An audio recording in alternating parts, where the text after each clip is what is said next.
Okay, cool. So we're gonna throw this PVCX on here. Plugs right in to the firewall right here. So that's its normal holding place? That's where it's just held when you get it. So you unplug it and then you plug it in right here. And then it'll power up. This is kind of how it powers up.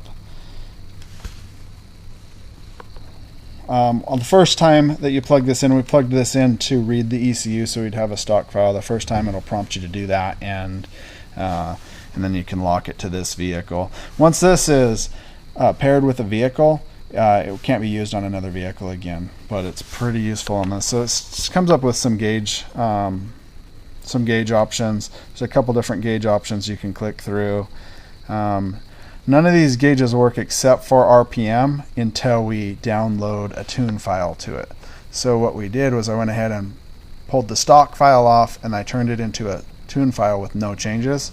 So we're going to put we're going to put a tune file in it, but no changes. So it should run just exactly like stock. Okay, so this is your startup screen, and then you just push this button. You can kind of navigate through this. So we're going to go to Flash Tune.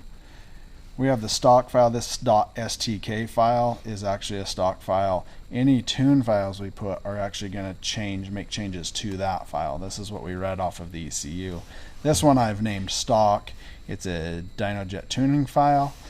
This is what DJT stands for, but I didn't make any changes to it, to the stock base file. So this will make no changes, but it is going to open the device up so that we can use it as a gauge and a data logger.